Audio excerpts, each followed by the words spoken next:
sa buhay ng isa o ng ilan. Any related question before the other topic na? Okay. Si Amar. Request for subpoena, para kanino? Ay, sorry. Para kanino po yung request for subpoena?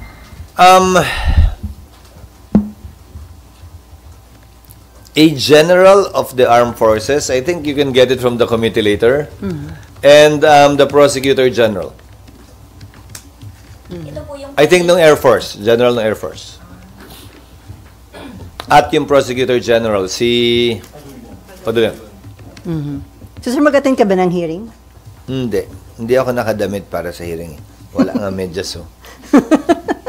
Okay, other issue na tayo. Sir, would you like to comment dun sa naging statement ng isang dating COMELEC official and dating one of the framers of the 1987 Constitution? Sabi niya, shallow reasoning for SP Cheese to hold off the impeachment trial of Vice President Duterte just because Congress is on recess and the Senate needs more time to prepare the rules. Siya na yung deep. Kung ikaw shallow, siya yung deep. Siya na yung deep. To answer it seriously, sorry. Wala akong sinabing kailangan namin ng panahon maghanda. Ang sinabi ko, kailangan namin ng gagamitin namin itong panahon para mas maghanda pa. Kinakailangan for the nth time, sana hindi sabihing salo pa din to. Kailangan may session po, Chairman Monsod, ang Senado at Kongreso bago kami makapag-hearing at bago kami makapagsimula ng impeachment complaint, ng impeachment hearings. Hindi po namin kayang gawin yan ng nakareses. Kung ang intensyon nyo po, ayan talaga, edi sana sinulat nyo po yan sa konstitusyon. Pati yung paggamit ng salitang forthwith, sana ginamit nyo na immediately. Hindi nyo naman po nagawa at ginawa yon. Hindi po para sa amin na bigyang interpretasyon ng isang bagay ayon lamang sa inyong pananaw ngayon na tila naman yata kayo pumapabor sa impeachment laban kay VP Sara. Tulad ng sinabi ko noon, hindi ako at hindi ko papakinggan at hindi ako makikinig sa sinumang pabor o kontra dito sa impeachment, sinumang pabor o kontra kay VP Sara. Titingnan namin ito dispassionately, fairly, and with justice in our minds and with fairness in our minds. Nang walang kinikilingan, sino man ang magkakataong papaboran ng aming desisyon o tatamaan ng aming desisyon at pasya. Sir, sabi pa niya, there are already rules. You have to edit or add or subtract a few, but they could have started earlier. Hindi pa rin namin ito pwedeng gawin habang kami nakareses. Alam niya yon bilang abogado, alam niya yon bilang isa sa mga nagsulat ng saligang batas. Hindi kami pwedeng gumalaw habang nakareses ang Kongreso. At para pilitin niya o nino man na gawin namin yan, na klarong paglabag sa batas, baka mamaya, talagang hindi naman talaga sa pabor sa impeachment, gusto niyang isabotahe ang impeachment sa pagpilit sa amin gawin ng isang bagay na klarong illegal dahil lamang sa kagustuhan nila na magmadali sa kasong ito. Para may concern din siya sa maaaring magresulta ng midterm elections, yung magiging composition na ng Senate. Anong concern na naman niya doon? Tao ang bumoto ron. May isang boto siya, pwede niyang igawad yun sa 12 senador. At hindi para sa kanyang diktahan, yung mas nakararaming botante, kung sino yung pipiliin nila dahil sa demokrasya, hindi yung nakapag-aral, hindi yung mas matanda, hindi yung framer ng konstitusyon ang nasusunod. Ang nasusunod sa isang demokrasya, yung boto ng mas nakararami nating mga kababayan. Sang-ayon man kayo doon o hindi? Sabi ni Senate Secretary Bantog, final drafting ng rules. Proposed amendments, because these have to be approved by plenary. Nisubmit na ba, sir, sa inyo this week? This week daw or next week? Hindi ko pa nakikita. Wala pa sa incoming ko. So, sir, after nung final draft, ibibigay daw sa inyo for approval? Bibigyan namin, i-review ko lang, tapos bibigyan namin ng kopya lahat ng miyembro ng Senado para mapag-aralan nila habang recess, para pag nag-resume kami ng June 2, medyo may ideya na sila kaugnay ng boto at posisyon nila sa mga panukalang pagbabagong yon o kung sakasakali, kung meron din silang sariling mga panukalang pagbabago sa rules na kailangan pagpasyahan at pagbotohan ng plenaryo ng Senado in open session. Sir, dun sa other issue na tayo, sa parang statement ni AFP Chief of Staff Browner na dapat na mag-prepare ang ating mga military dun sa possible invasion ng China sa Taiwan. Do you think Iklaro natin, napakinggan ko rin yung kanyang statement, iklaro natin yung kanyang sinabi. Hindi niya sinabing dapat maghanda tayong makilahok sa gerang yon. Ang sinabi niya ay dapat maghanda tayo dahil merong mahigit 250,000 Pilipino sa Taiwan na maaaring kailangan nating ilikas kung mangyayari yon. Yon ang papel ng sandatahang lakas na binanggit niya. Doon sa parte ng speech niyang nakita ko, wala naman ako na uninagan na sinasabi niyang dapat maghanda tayo na makilahok sa gerang yon kung mangyayari man ang paglusob sa Taiwan ng bansang China. so dapat iklaro, sir, baka mag-cause ng unnecessary fear? Para sa akin, klaro naman siya eh. Yun yung napanood ko eh. Unless may iba pa siyang speech maliban sa napanood ko. Mhm. Pero sir, ang mas dapat na preparation ng government, yung tiyakin yung safety and welfare ng mga napakarami nating kababayan sa Taiwan. Tama po yun. Kung sakasakaling mangyayari yan, dapat may contingency plans na tayo kung paano sila ilikas o evacuate tulad na lamang ng nangyari. Kung maalala nyo, nung sumiklaban digmaan o civil war sa bansang Syria, kinailangan natin mag-adapt ng iba't ibang contingency measures para matiyak ang kaligtasan ng ating mga kababayan na nagtatrabaho doon at kung paano sila mailikas mula sa mga delikadong lugar at maibalik sila sa Pilipinas doon sa mga gustong bumalik at ma-relocate sa iba't ibang parte ng Middle East yung mga kababayan natin mula sa mga lugar na may kaguluhan sa bansang Syria. So, yan ay trabahong dapat gampanan ng DMW at gayon din ng DFA. At dahil malapit lamang naman ng Taiwan sa Pilipinas, marahil ng Coast Guard at ng Armed Forces dahil may kakayahan tayo na talagang sunduin sila. Kung may window na makikita na hindi tayo mahihila sa anumang kaguluhan na pwede o posibleng mangyari sa lugar na yun. So sir, dapat bang maingat sa mga binibitawang statement dahil baka tayo parang ang dating nakikialam or... Sa akin, maingat naman yung pagkakasabi ni General Bronner. Kaya lang, porkit naka-uniforme siguro nagsasalita, porkit sinasabi maghanda kayo, ang automatic o agad na iniisip ng marami sa ating mga kababayan ay gera na. Subalit, klaro, sa aking pananaw, yung kanyang mga binitiwang salita. At naging maingat naman siya sa kanyang binitiwang salita. Kaugnay ng kanilang mandato sa kaligtasan at paglikas ng ating mga kababayang nagtatrabaho sa Taiwan. Mhm. And then, related dun, sir, inapprove kasi na US yung bibenta sa atin na about $5.58 billion na F-16 fighter jets. Pero yon nagbanta ho yung China sa paring maging effect sa regional peace. May basihan ba yung threat na yun ng China? Wala. May kapangyarihan at karapatan ang bawat bansa na palakasin, paigtingin at tiyakin ang kanilang seguridad at pagdepensa sa sarili. Tayo'y may karapatan din tulad ng ibang bansa, kaugnay niyan. At ang pagkakaroon natin ng ganitong uri ng mga armas ay hindi naman para lumusob o matake, kung hindi para depensa ng ating bansa. Klaro at maliwanag yan. Bakit? Nung bumibili ba't gumagawa ng armas sa iba't ibang bansa, sa Asia man, sa Europa o sa Amerika, nagreklamo ba tayo? Tinuring natin karapatan din nila yon. At hindi natin inisip na ito'y pwedeng gamitin laban sa atin. Ganon din sana ang iniisip ng bansang China. Ito'y para sa depensa ng Pilipinas at hindi para umopensa laban sa sinumang bansa. Pero kasabay nito, hindi ko nakita sa mga pahayagan ngayong umaga, pinatawan din ng Amerika ni Pangulong Trump ng 17% tariff ang Pilipinas. Ang export ng Pilipinas sa bansang Amerika ay humigit kumulang 14 na bilyong dolyar. Isa sa 6 na ine-export natin ay nagpupunta sa Amerika. $1 out of $6 of our exports goes to the United States. So, may epekto ito, tiyak ko, sa ating bansa. In fact, ang Amerika, ang isa sa mga bansang meron tayong trade surplus. Mas malaki ang ine-export natin sa Amerika kaysa ini-import natin mula sa Amerika.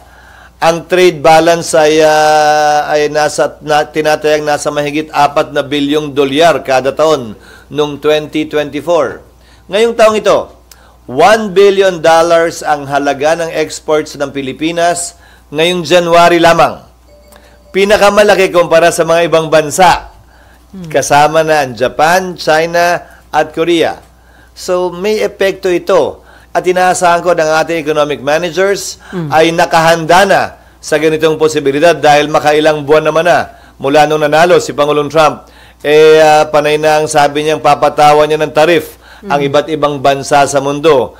Hindi naman siguro tayo immune din dito. At inaasahan ko na may karampatang aksyon na gagawin ang ating economic managers na pwedeng irekomenda sa ating Pangulo kaugnay sa bagay na ito. Sa ilalim ng ating saligang batas at batas, kapag ka nakareses ang Kongreso, pwedeng amyendahan ng Pangulo ang ating Tariff and Customs Code.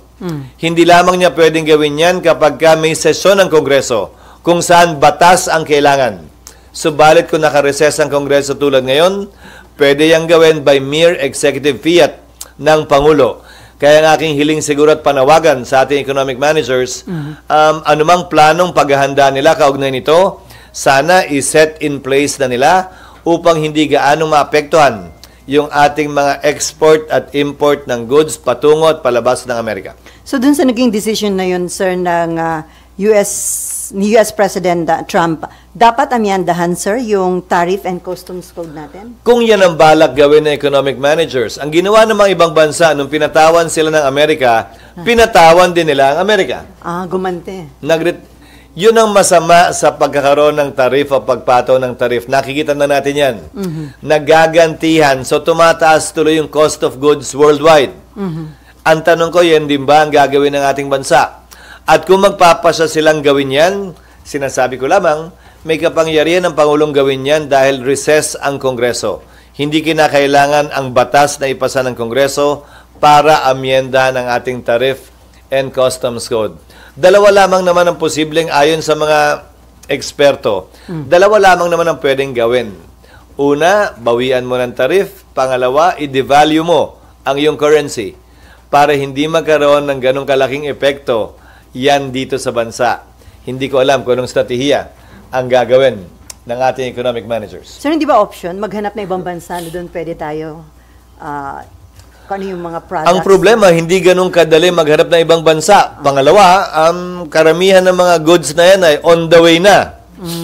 Kung pinataw yan at immediately effective yung mga tariff tulad ng ginawa niya halimbawa sa Canada at sa Mexico, even if it is in transit, pagdating doon, yun ay tatamaan nun. Yun ay matatamaan nun. At para maghanap ng ibang merkado, yung mga produkto nating ina-export sa Amerika, aabutin din tayo ng ilang buwan marahil o taon.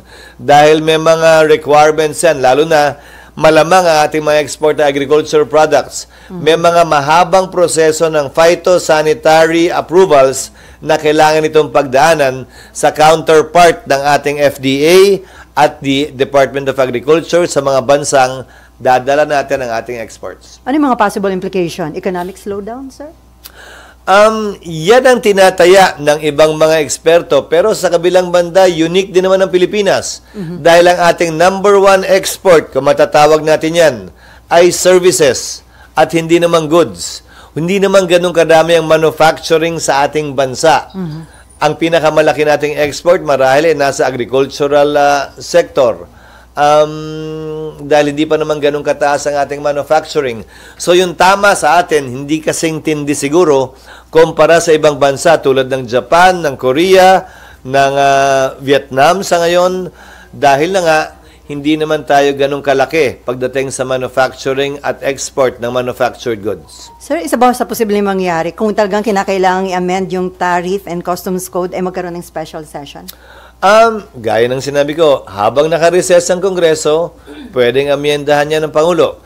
Kadalasan, dahil matagal magpasa ng batas, halos lahat yata ng amendment sa Tariff and Customs Code nitong nagdaang 10 taon ay ginawa lamang by mere executive fiat. Tina-timing lamang kapag ka-recess ang Kongreso. Mas mabilis pa yon kesa magpanukala ng batas sa Kongreso. Okay, about politics, nakita namin, sir, ay, meron ka ning pa-follow up. Sabi lang sa planong pagbili ng mga fighter jets, sabi niyo karapatan naman natin, but yun ba ang dapat na priority? given the economic situation and other concerns? Hindi naman yan gagawin ng isang bagsakan lamang. 5.5 billion times 55, magkano ba exchange rate ngayon? Ilang billion yun? Magkano na yan? Mga 300 billion? Maganon, almost. Wala naman tayong budget na 300 billion para bilhin yan agad-agad. Kung gagawin man yan, ay staggered yan at hindi pa naman din maliwanag yung terms of payment. Authorization lamang ito to sell. Hindi pa sinasabi kung sa gano'ng katagal na panahon, ilan ang delivery, ilan ang payment scheme. So baka naman hindi ganun kabigat. Bagaman ang total, pag minultiply mo ang 5.5 times 57 ay malaki, hindi naman isang bagsakan yan. Pero sa palagay ko, makakadagdag ito sa ating deterrence dito sa West Philippine Sea na may issue sa ngayon. So tama yung timing, sir, considering yung mga security issues. Dahil aabutin naman ng mga 4 o 5 taon pa yan bago ma-deliver. Hindi naman off the shelf yung mga F-16. Malamang sa malamang ay gagawin pa yan, maliban na lamang kung segunda mano ang ibebenta sa atin. Pag bibili natin, sir, baka F-17, F-18 na. Actually, may palabas na. 2 weeks ago, naglabas na ng panibagong 6th o 7th generation fighter ng Amerika. Kung napanood nyo sa social media, ang tawag nga nila ay hindi na 17. Ang tawag nila ay F-43 ba? O 45? F-47. Kasi yung F-35, yun na yung stealth eh. So, 16, 17, 18, F-35, ngayon F-47. Hindi ko alam kung bakit tumatalo ng numero. So by the time na may pera na tayong pambili, luma na. Modernong aircraft pa rin naman yun. At hindi naman natin kailangan yung ganong kamahal na aircraft at ganong kamodernong aircraft. So kasi ang sinasabi, dapat ang priority natin instead of purchasing military equipment or mga ganyang aeroplano ay agriculture, education. Governance is about allocating scarce resources. That is the job of government. Palagi namang kulang eh. Dapat lang patama-tamayan yung gastos para lahat ng prioridad ay natutugunan, hindi lamang iisa. Okay. Sir, on politics, nakita namin, nag-meet kayo ni former VP Leni Robredo, nagpunta sa bahay ninyo. Ano po yung mga napag-usapan niyo? Usually naman kasi nagbe-benchmarking si Vice President Leni sa Sorsogon. Bago siya pumasok ng pagiging mayor ng Naga City. Sa katunayan, 2 o 3 beses na yata siya nakabisita. Kaugnay ng pagtingin, pag-aaral ng best practices ng Sorsogon. Pagkakataon na rin yun para magkaroon kami ng palitan ng pananaw kaugnay sa politika.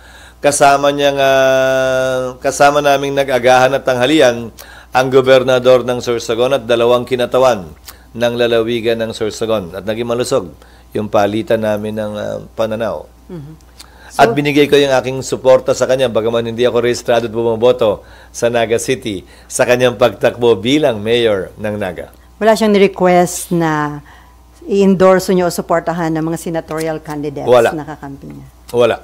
Walang napag-usapan about 2028 presidential election? Wala rin.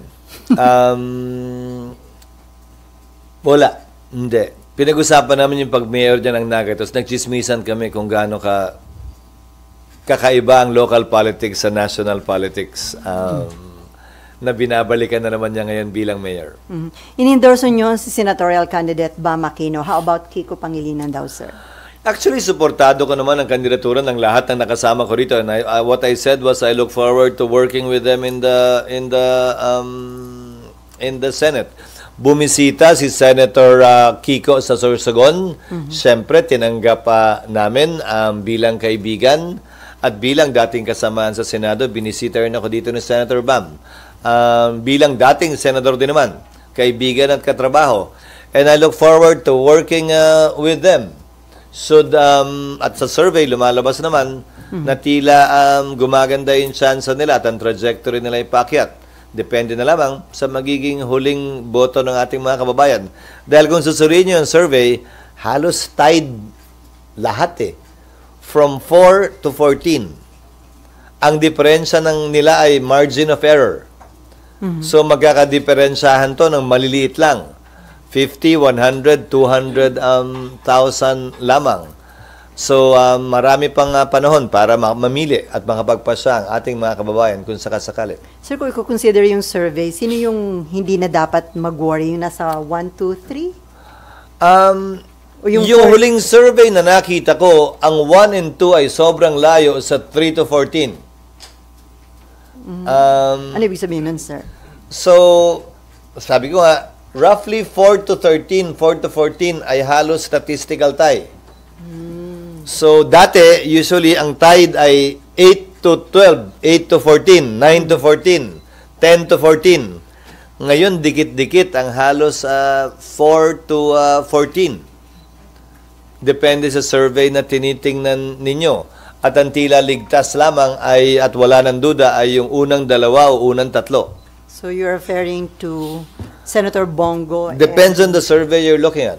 But most of the surveys show Senators Erwin Tulfo, Congressman Erwin Tulfo, Senator Bongo, former Senate President Tito Soto to be leading the pack since the beginning naman ng senatorial campaign. Anyway, so sir, yung pagkalas ni Senator Amy Marcos doon sa alyansa. Sinabi ko na yan, ayoko mamagitan sa magkapatid na tila hindi nagkakaunawaan ngayon dahil sa dulo baka magbati na sila, kaaway na nila akong dalawa. Hayaan nating resolbahan nila yan sa pagitan nila. I think they're in a better position given their long-standing relation by blood to resolve this either before or after the elections. Pero bilang veteran politician, yung bang hindi ka member ng admin candidates, malaking kawalan yan, sir? Hindi ka member ng admin candidate. Kasi wala siya sa alyansa. Administration.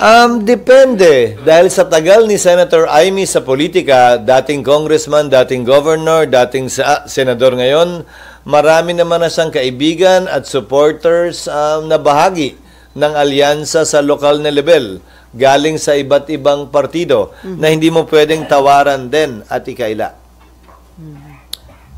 Okay, Nympha. Clarify ko lang, balikan ko lang po yung sa hearing tungkol sa Yes. pag-arrest kay sa former president.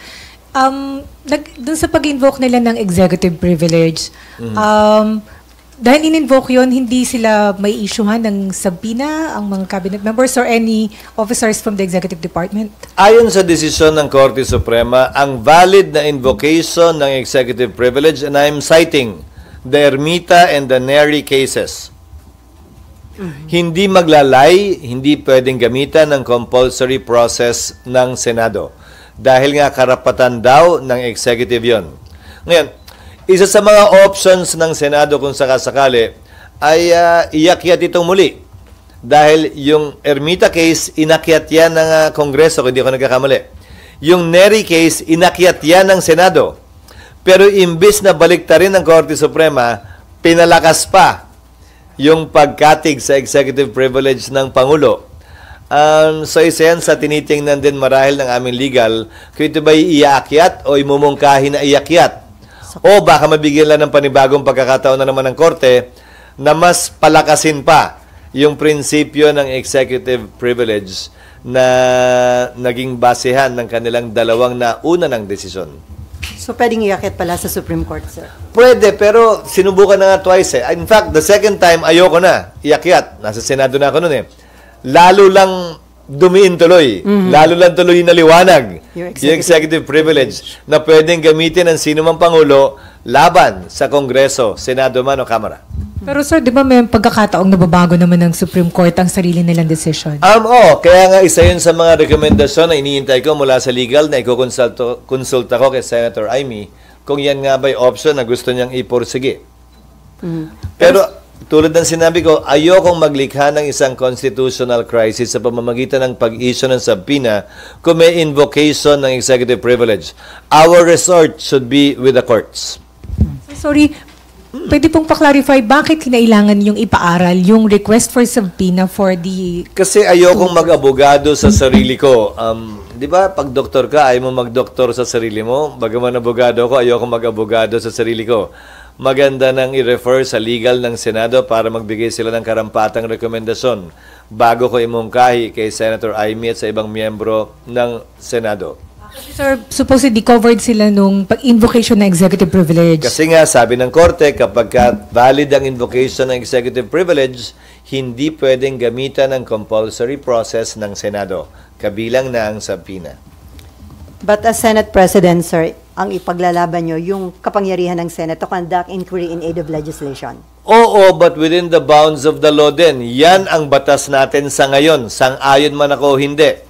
Klarong hindi ako sang-ayon sa ganitong binabang desisyon ng Korte Suprema sa Neri at saka sa Ermita. Subalit, sang-ayon man ako, hindi. Yan ang batas na umiirol sa ngayon unless baliktarin yan ng Korte Suprema. Okay? Sir, SP, good morning po. Sir, may nagpetition sa Supreme Court na mga grupo, yung Isang Bayan, na sinasabi nila dapat mag-enact ng law ng kontra sa political dynasty ang Kongreso at saka ang Senado. Ano po ang reaksyon nyo doon? Napagdesisyon na yan ng Korte Suprema. Para akong spokesperson ng Supreme Court. Sa kasong Belgica, sa kasong Penson, nagsabi ang Korte Suprema, hindi pwedeng pilitin sa pamamagitan ng mandamos ang Kongreso na magpasa ng batas. Political question ang legislative process. Ayon sa Korte Suprema. Dagdag pa dito, sa Penson case, sinabi ng Korte Suprema na hindi pwedeng gamitin ang mandamos laban sa Kongreso para pilitin ito magpasa ng batas. Anumang uri ng batas, anumang klaseng batas.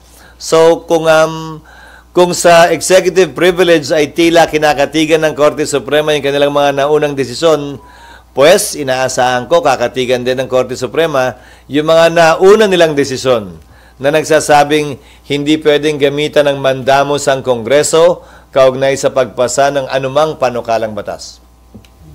And then, sir, last week may panibagong grupo na nag-question sa ilang provision ng 2025 General Appropriations Act. Anong kinwestiyon nila? Yung AKAP and then yung sa PhilHealth Fund. Tatlo Anong yun basis daw?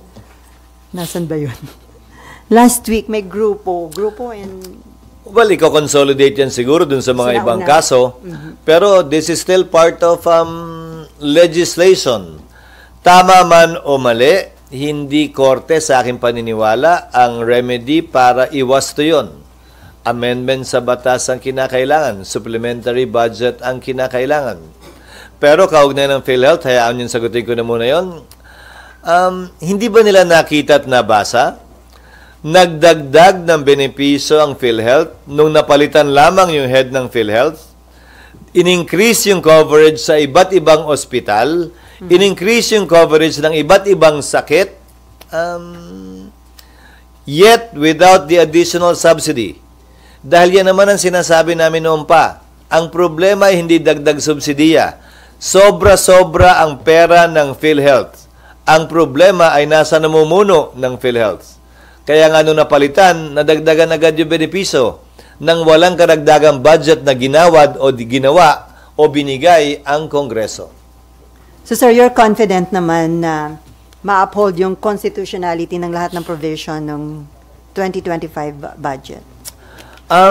Oo, dahil sinaliksik naman at pinag-aralan yan, hindi lamang namin, ng staff din ng Senado at Kongreso, at may basehan yun. Isang bagay na lamang naman na narinig ko nirereklamo nila sa PhilHealth. May batas daw na pinasa, kaugnay ng sin tax law, na dapat napupunta yung kita sa sin tax sa PhilHealth. Hindi daw namin sinunod yun. Baka nakakalimutan nila ang General Appropriations Act ay batas din. At may kapangyarihan ng Kongreso mag-amyenda ng mga naunang batas. Previous Congresses, including this Congress, cannot pass an irrepealable law. Porkit ba pinasa noong nagdaang Kongreso sa sin tax law na dapat ibigay yon, obligado na kaming sundin yun kada taon? Paano kung hindi na yun ang panawagan ng pagkakataon? Tulad nga ngayon na sobra-sobra na ang pera ng PhilHealth na hindi naman ginagamit. Paano pag dahil sa kalamidad ay magpasa ako ng bill tulad na nabanggit ko noon sa inyo, na kalahati ng kita ng customs dapat mapunta sa Bicol para makabangon agad sa mga bagyo. Kahit na ba wala ng bagyo, hindi na binabagyo ang lalawigan ang rehiyon ng Bicol, susundin pa rin yun ng mga susunod na Kongreso. Sa lahat ng budget, 10, 20, 30, 50 years from now, may kapangyarihan ng Kongreso baguhin ang mga naunang batas na pinasa ng Kongreso at hindi pwedeng itali ang kamay ng mga Kongreso in the future ng kasalukuyan o nagdaang Kongreso. Ang isa sa mga prayer nila to stop the enforcement of the 2025 GAA. Paano yung sweldo ng mga empleyado, ng teacher, ng police, ng militar? Sana naging mas specific sila. Okay, it's already 9:59 at mag-start Ay, may na. 2 minutes pa. Oh, may 2 minutes pa. May pahabol? No more? Tamo, eksakto. Ang galing. On that note, thank you so much, Senate We'll distribute President. to you the letters we received for your information and reference. Okay? Doon sa tatlong letter ni isa, wala kang ni-replyan. Wala. No need to reply naman eh. Pero walang tawag sa telepono si ES. Wala. Wala. Hindi rin. SP yung sa FINA, request po ni Sen. Ivy as chair.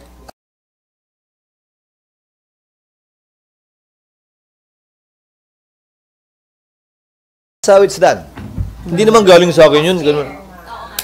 Subpoena is usually requested and signed by the... Di ba? Hindi mo kinasana yung kay Risa?